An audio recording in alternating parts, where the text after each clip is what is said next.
This is the fourth day of this January 2026 Rohatsu Sesshin. So far, we've been reading from the teachings of the Korean master Kusan Sunim. And today, we're going to turn to a different text, a different teacher, Roshi Maurine Stewart, an American teacher whose talks were published after she died in the book Subtle Sound, The Zen Teachings of Maurine Stewart, compiled and edited by Roko Sherry Shaya.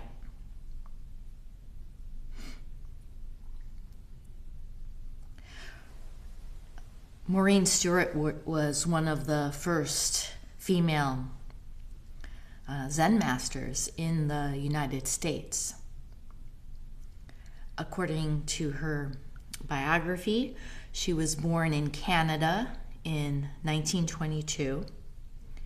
And prior to starting Zen practice, she was a very accomplished concert pianist. She was also a mother, and she and her husband had 3 children. And so her teachings situated practice in everyday householder life rather than in a monastic setting. She started practicing in 1966, which was the same year that our center was founded. And interestingly, she did her first sesshin with Yasutani Roshi, who, as you know, was Kaplo Roshi's teacher.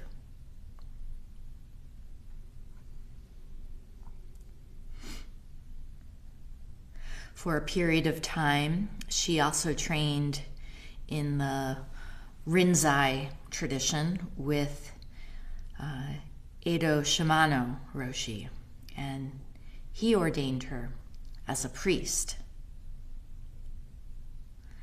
But then she cut off ties with him when she learned that he had been engaging in sexual relationships with some of his female students. An abuse of power.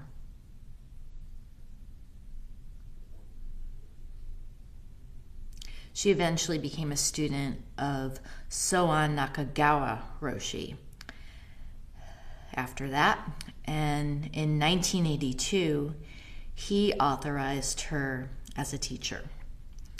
And for many years, she led the Cambridge Buddhist Association in Massachusetts. And she did that all the way up until her death in 1990 at the age of 68.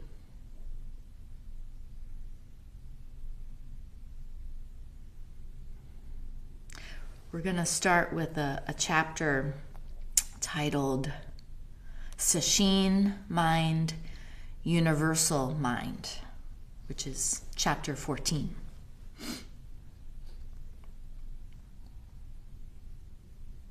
She begins. It is the illusion of having some separate self that keeps us from finding inner peace. When we gather together for sesshin, what we are doing is melting down the illusion of a separate self. Melting down the idea that there is something to be pacified.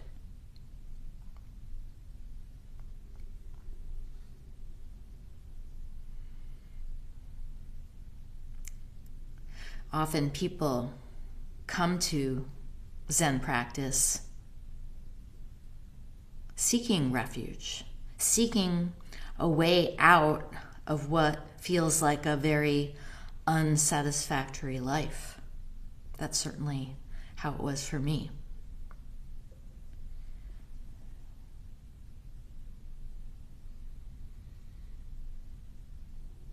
Although there are different meanings of the word refuge. One is running for cover, and the other has to do with giving oneself, as in giving oneself to Buddha, Dharma, and Sangha.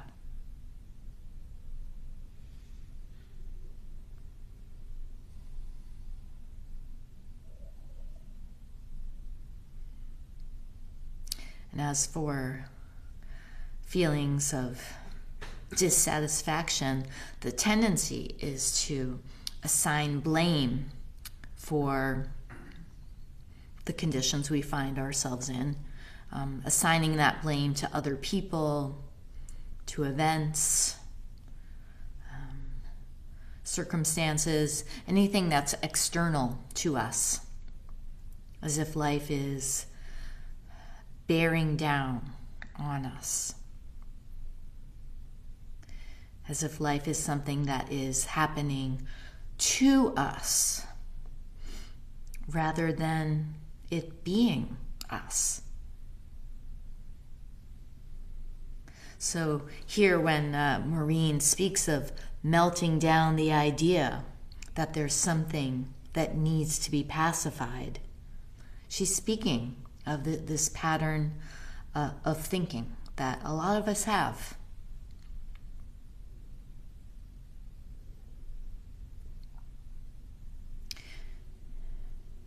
In the Mumonkan, there's a koan called Bodhidharma's Mind Pacifying, case number 41.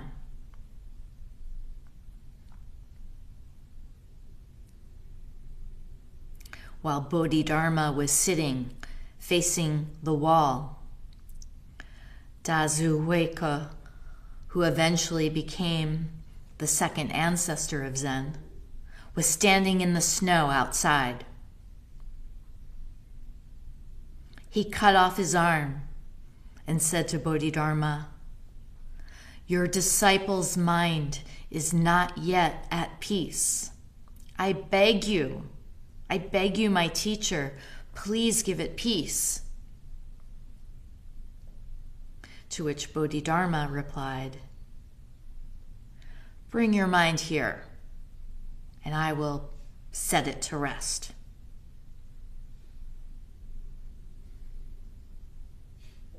Huike said, "I have searched for that mind, but I cannot find it." "Then I have put it to rest," said Bodhidharma.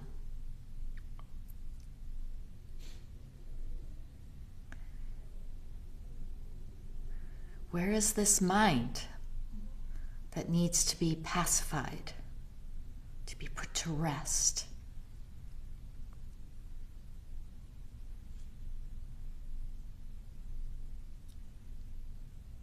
If we were to open up our skull, you'd see a brain. It's a physical thing. It's a squiggly, kind of gray organ.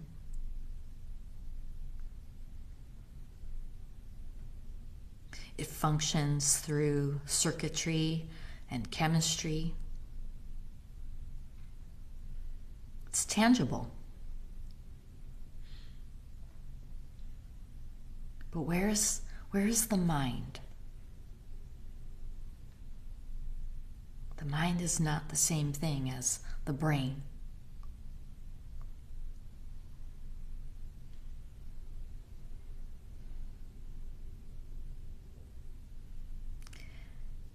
How can we feel burdened by something that has no physicality to it?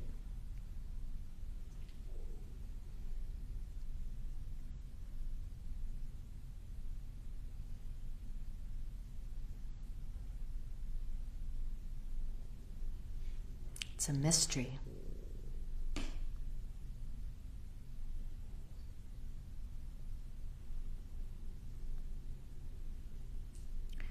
Maurine Roshi then gets into the nature of why we do this practice and why we go to sesshin.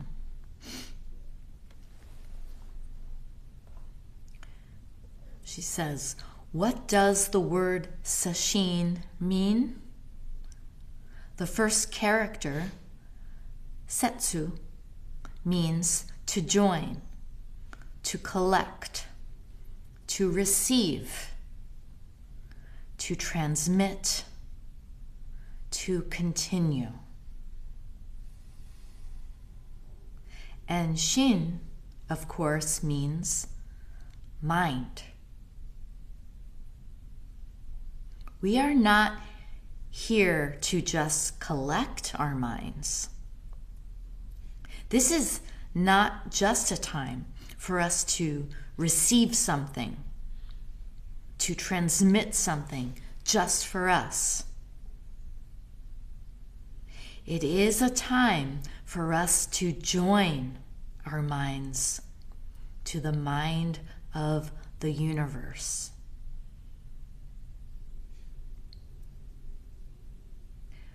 We are expanding into and realizing this unity of mind with the whole universe.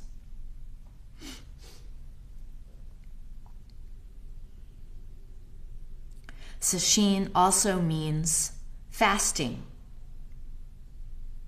becoming poor in spirit,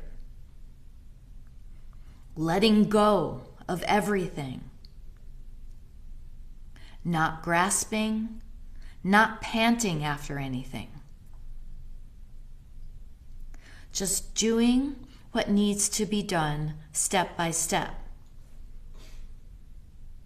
Our zazen during sesshin gets stronger, clearer, more alive, more dynamic every day if we let go of our ideas of gaining and our judgmental attitudes about whether or not we are doing well.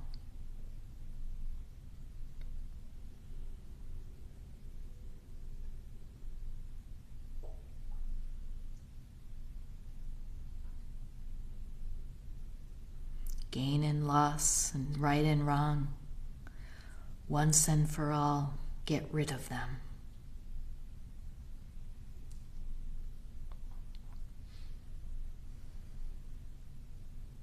Although, to be clear, it's not a problem that such thoughts arise, thoughts of attainment, getting results. It's also not a problem that we find ourselves making judgments, good and bad, right and wrong.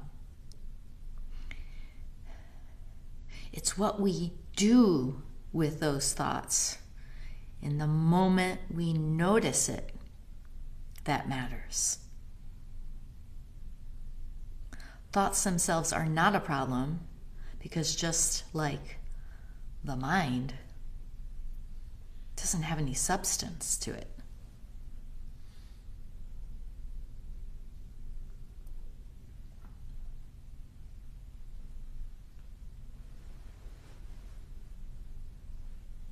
So we have a choice. And it's a choice we must make over and over and over and over and over and over and over again, moment by moment. The choice is to grab onto whatever thought and dwell in it, or to ignore it, drop it, and redirect our attention to our practice. We can't let our guard down.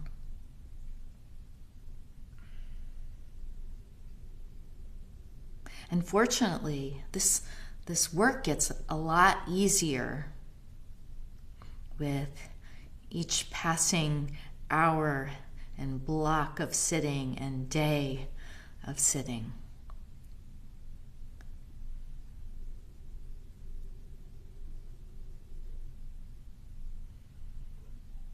Thoughts have much less of a hold on us now, and they'll have even less so as time goes on in this sesshin. But it can be very deceiving. Somehow we convince ourselves that, progressively thoughts are gonna disappear day by day by day.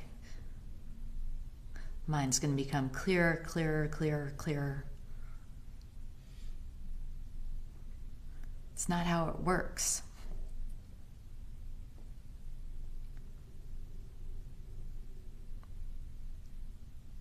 We have to make peace with thoughts. It's what the brain does.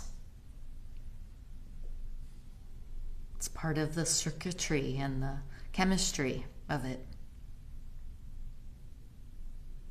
Responding to stimuli. And that is why it's so helpful to keep your eyes down and not introduce any unnecessary stimuli.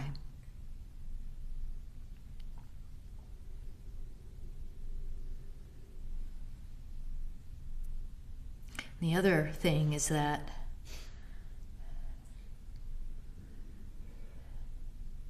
I know many people here have experienced it. So not only can we talk about progression in practice, there's no such thing, but also, in one moment you could be just battered by thoughts, scatterbrained, or in some kind of fuzzy, cloudy state of confusion.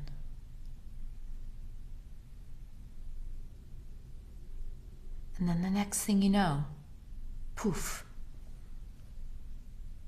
it's gone. How did that happen? It wasn't because you did anything other than returning to your practice, staying with it.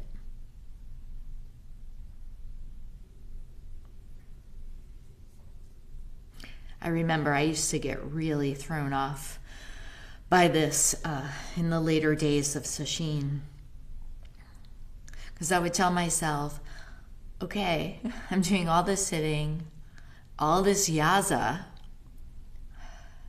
How is it that on, say, day 5, day 6, I'm still getting buried in thoughts? What's wrong with me? I must not be doing this right. Meanwhile, everybody else, they're doing great.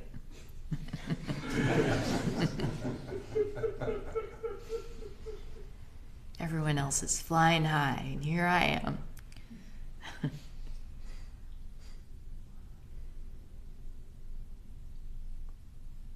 Yeah, it took me a while to realize that, that's what the brain does. It produces thoughts. That isn't the problem. The problem is reacting to them, latching on to them.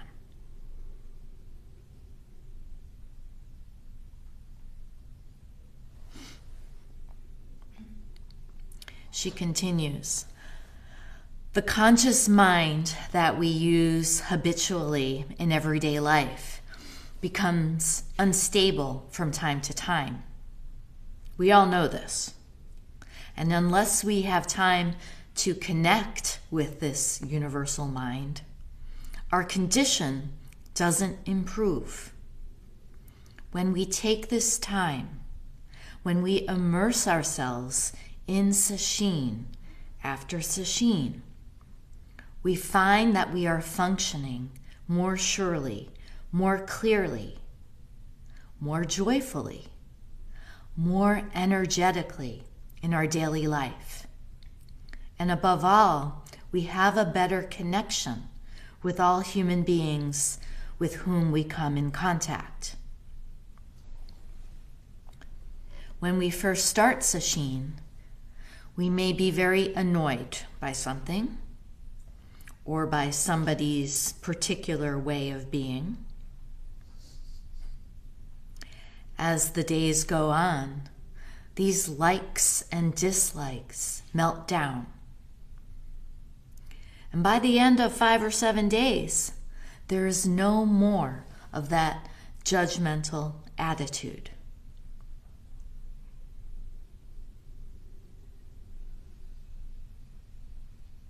We can already see this process materializing here at this midpoint in sesshin. The way we sit, walk, work, move about together in this shared space. Day after day, it all flows.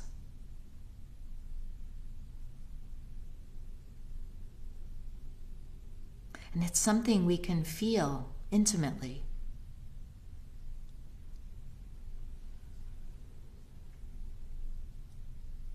The impulse to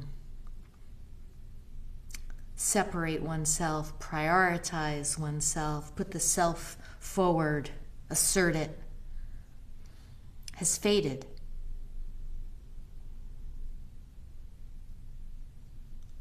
It's losing its hold.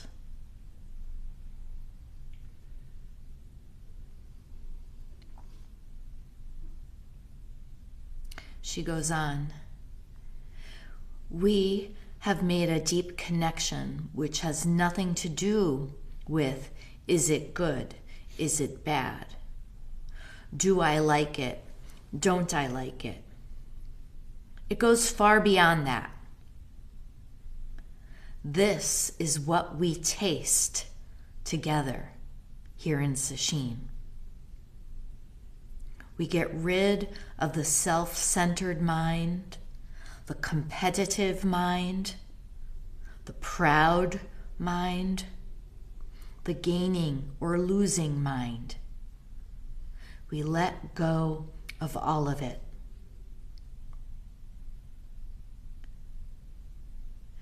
During these days, we become really aware of how much we are not being true to ourselves, of what we are carrying around with us, of how much unessential stuff we are holding on to so tightly.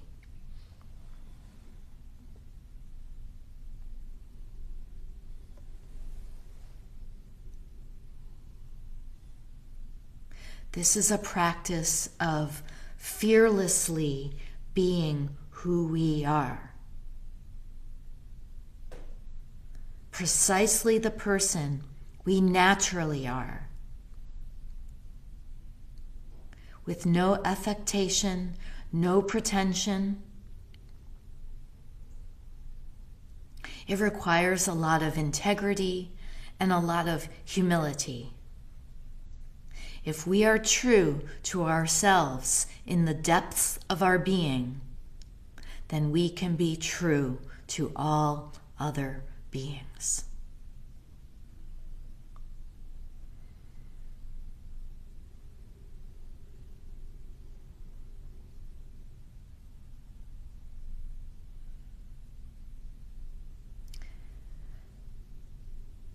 This is a practice of fearlessly being who we are.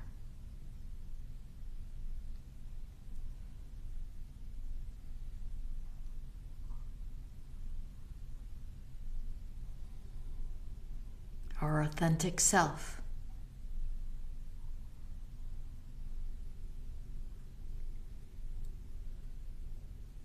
And it does require courage and taking risks.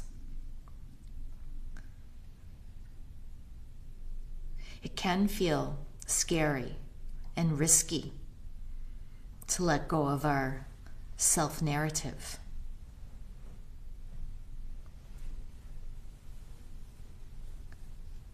To the identity that all centers around our likes and dislikes, our haves and have-nots. Also an identity that is grounded in our suffering, our history of pain and trauma. It's hard to let go of that. And yet, none of it defines who we are. None of it limits our possibilities.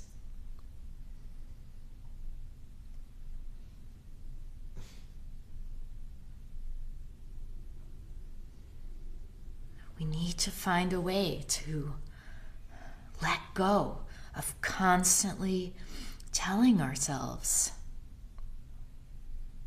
I am this. This is just how I am.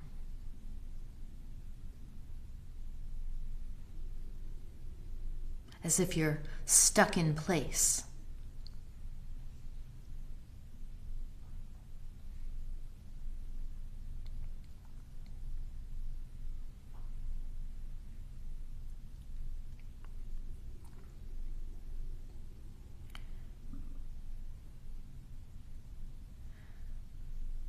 I'm reminded of a conversation with my mother that took place recently over the holidays. I spent some time with her and we got into this conversation about my father, who passed away a couple of years ago at the age of 92. My father had 4 siblings, and he was the youngest. One of his siblings was deaf, my Uncle Anton, and another one of his siblings had Down syndrome, my Aunt Stella. But my father always saw himself as the runt of the litter, as if he had it the worst in life of all his siblings. He would tell the story over and over again about how all he ever got for lunch as a kid was a sweet potato. Every day, that was his lunch. And that all of his clothes and toys were hand-me-downs, because he was the youngest. By the way, he grew up in the height of the Depression.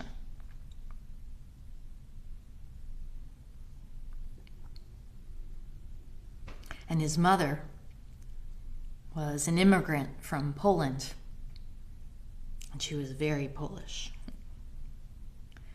It is said that complaining is a national sport in Poland. There's some truth. I've traveled there many times, so there's some truth to that. I I think it's spread to other parts of the world too.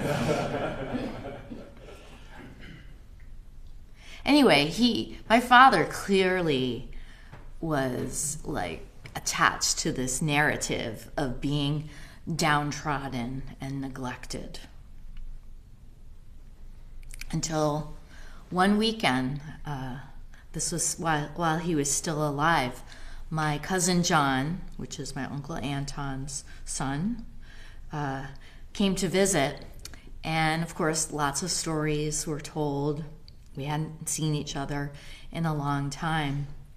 And inevitably, my father brings up, his shtick about how rough he had it as a kid. And my cousin just broke out in a big laugh. Because it turns out his father told him that my father was treated very special because he was the youngest. So just the opposite. He was the youngest. He got all the attention. He was the most favored. And I can still picture the look on my father's face as he's taking this in. And then he broke out in this really beautiful, broad smile and just chuckled.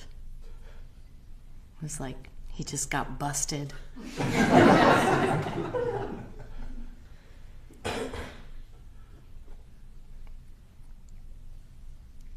But we all have such stories that we tell about ourselves.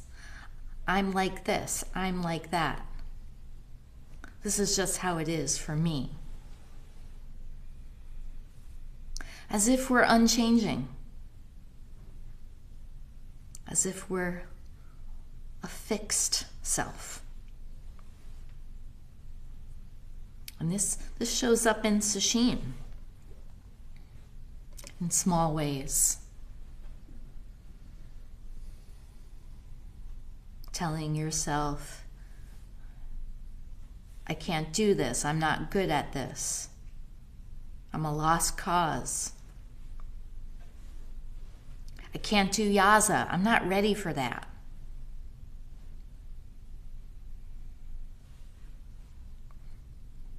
This sesshin sucks.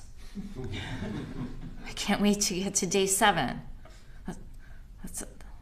That's all I care about. That's enough for me if I just make it through.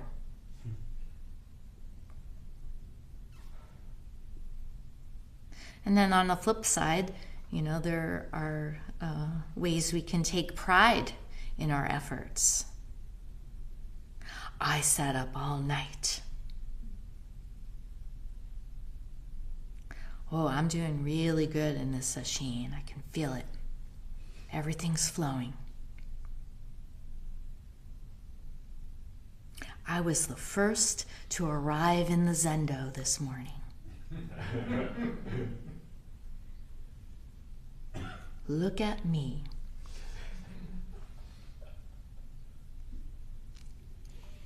But it's just the clinging to this kind of mental chatter.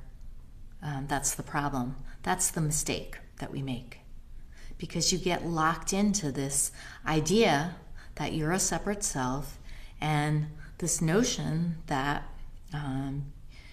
you're narrowly defined in some way.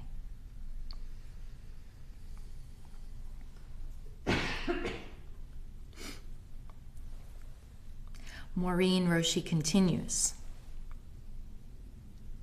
Every time we think we have achieved something, or that we have understood something, or that we know what all this means, we just throw it away.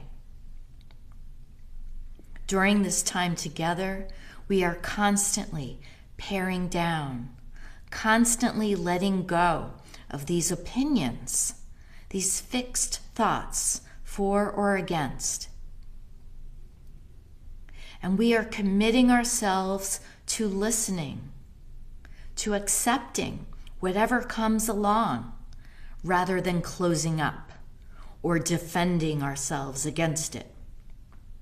We are participating in a sesshin bath. Giving up, letting go, feeling the clarity of what is purifying our minds.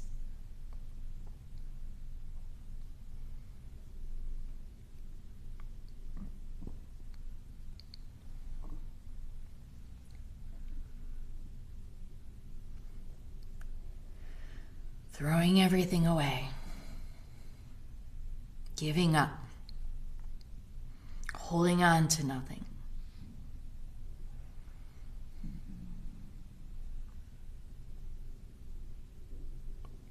That's what we're doing. And as the mind settles more and more, we can occasionally find ourselves in a pleasant state, feeling like we hit our stride, feeling more settled. And it's really tempting to try to sustain that, to kind of hang out there. And then we ease off of our practice. The next thing you know, that pleasant state is gone. And then we're wondering, well, what happened to it? Where did it go? How can I get back there?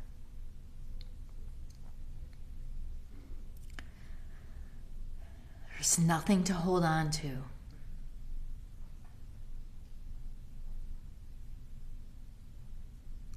We need to practice with equal mind.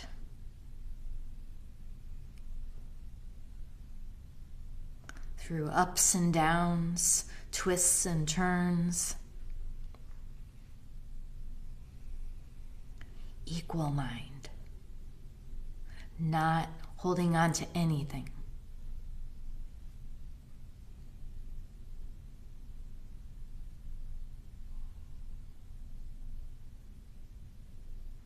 And the way we do that is practicing from right where we are.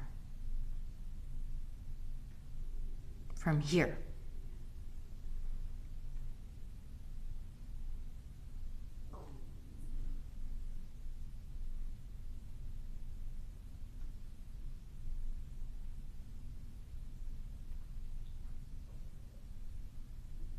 It can feel like a slippery bar of soap that we're trying to keep in our hand, keeps dropping.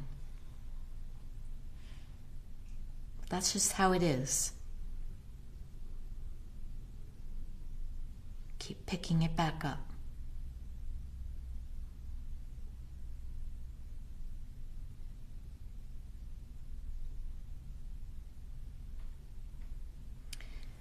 She goes on. Every day we chant the Heart Sutra, the Prajna Paramita. The Heart Sutra is the heart of the matter, the eternal sacred deed, the endless practice. Prajna is intuitive wisdom. Everything is sensed with our intuitive wisdom, not just thought out in our head.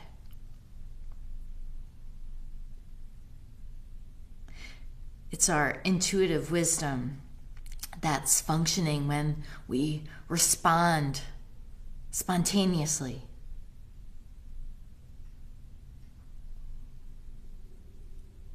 Taking action without any thought, without any hesitation.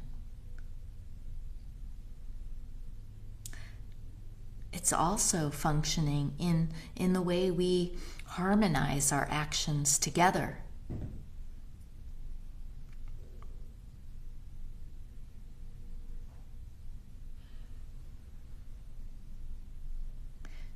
Then she says, paramita means gone, gone, gone to the other shore. What does this mean? Not going to some other place, but finding the truth in this very place. Having a change of heart and seeing things from a cleared up, fresh perspective. So this so-called other shore isn't across the ocean or across the pond.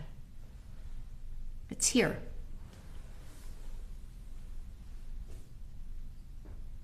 We go to it each time we return our attention to our practice.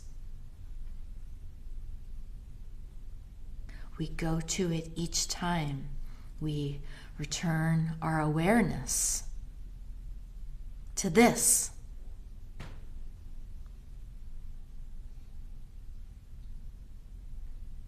Just as it is.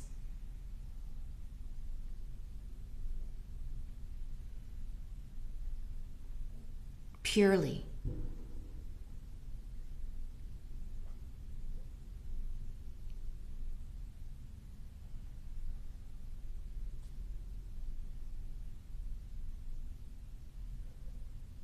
Directly.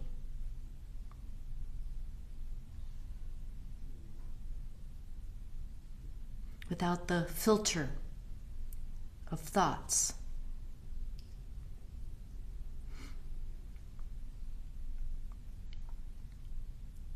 Then she says, what is the way? The real way is not difficult. Sozan, Joshu, Nansen, Dogen, Rinzai all say the same thing in different words. The real way is not difficult if we avoid choice and attachment. If we don't try to hold onto things or to fix things into some pattern of our choosing. We are all seeking true peace of mind, but there are no sidetracks, no quick exits, no solutions from the outside. We cannot sit on our cushion or seat and blame our problems on other people or on society. We have to take full responsibility, sitting here.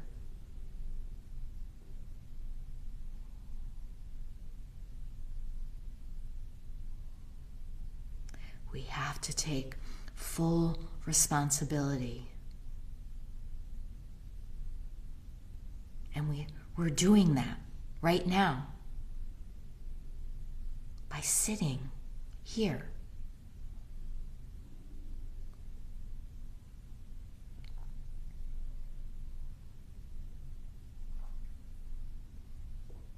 She continues, in so many koans, monks come to the teacher and ask about the way. What is the way? Shall I search after it? Shall I work hard to get it? Then will I grasp it? If we try to grasp it, we lose it. If we try to say what it is gone. Our need for security binds us and causes us to seek some definition for what is. But this mysterious, unspeakable, indefinable something that we are all experiencing together cannot be put into a mold. This mysterious, unspeakable, indefinable what? What is it?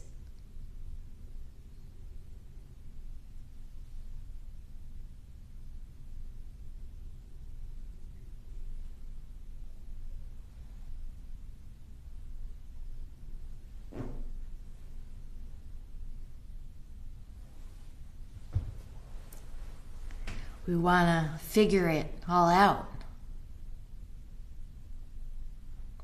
We want an answer. We want to make sense of it. We want to make sense of our life.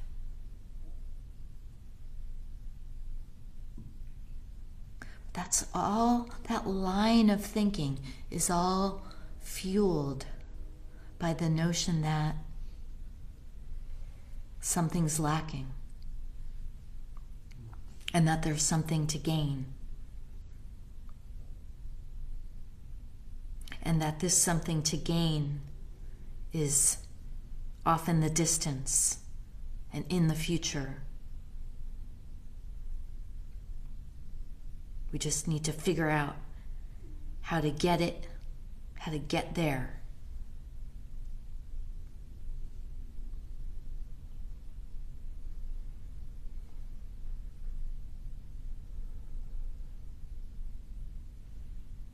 This is not what we want to hear, but all there is unending practice. That's all there is. There's no arrival point.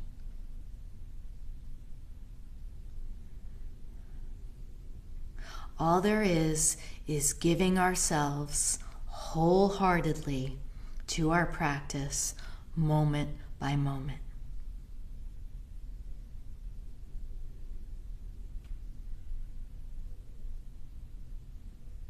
And not only is that enough, but that's all we can do.